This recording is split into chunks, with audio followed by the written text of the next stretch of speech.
Now we are coming to you live with Jean Nicholas, who is a UN Refugee Agency representative.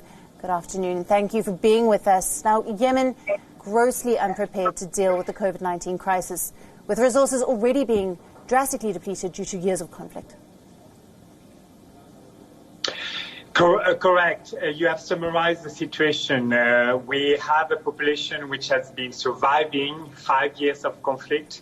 We have more than 3.6 million of the Yemeni who have been displaced by the conflict, who have lost their house, which have been bombed or shelled. We have people who barely have one meal a day, who survive on bread and tea, and who now have to face not only the coronavirus, but as you mentioned, a set of other diseases. We have malaria, we have dengue fever, cholera, chikungunya, and therefore the population and the authorities are absolutely not prepared to face another danger like the coronavirus. On top of that, you have mentioned it, we have not received enough funding from the international community. We barely have not even 30% of the money we need to help those people protect themselves, have a roof above their head, have a bit of food in their plate, or simply being able to go to a pharmacy and buy some basic medicine. It's a tragic situation and one which has been ignored by the rest of the world. Right, and we are receiving reports that the rebel leadership has imposed a night curfew in the territories that are under their control. What is the latest that you have for us on that?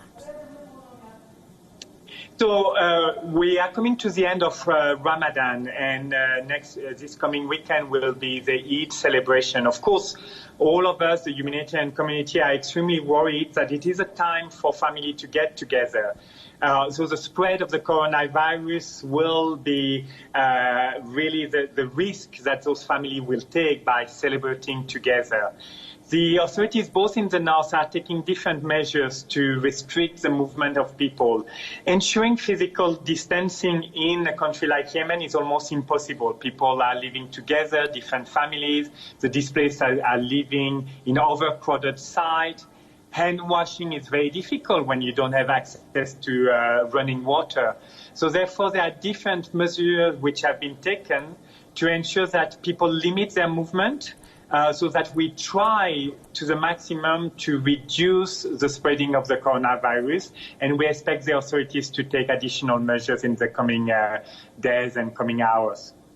Jean, we believe the numbers that we're hearing in terms of the equipment that's available, we touched on it earlier, there are only about 500 ventilators, 700 ICU beds in the entire country, one oxygen cylinder for every 2.5 million people, and another scary number, 18% of districts don't even have a single doctor. Yeah, and that's what is on the mind of everyone, including in particular the health expert. We won't be able to provide sufficient medical care to all the people who are going to develop severe symptoms of the coronavirus. In a place like Yemen, we are also concerned that because of the lack of immunization of the population, because of the malnutrition that you mentioned before, the spread of the coronavirus will be very rapid. And a lot of people may eventually develop severe symptoms. For those people, it's going to be extremely difficult to have access to any basic medical care. So not to mention even ICU and oxygen and being intubated and so on and so forth. So really what we are doing now is the prevention, making sure that people adopt the right behavior in terms of physical distancing, in terms of washing hands. But it's very complicated in a country where people struggle for their survival on a daily basis. Right, and as we also mentioned and touched upon earlier, the pandemic has dried up the international aid that Yemen has been receiving because those countries are needing their own funds at the moment. What is going to happen to these displaced communities in Yemen? So if we don't get rapidly funding, we are going to cut our program as of 1st of June. We are really speaking about a 10 days window. It means that we won't be able to provide them with hygiene kit. We won't be able to provide them with emergency shelter, which means that families will have to live in the open. We had flooding last week, so it means that people won't even have a plastic sheeting above their head to protect themselves, their children, their women. There will be a pledging conference in Riyadh, in the Kingdom of Saudi Arabia, on the 2nd of June, where we hope the international community, donors in general, will come and pledge money for Yemen. It's already in a way too late because we need the money now. But at least we hope that on the 2nd of June, the international community will not forget Yemen and will dedicate sufficient funding for us to address the needs. It's an ethical and humanitarian imperative. But let me stress one thing.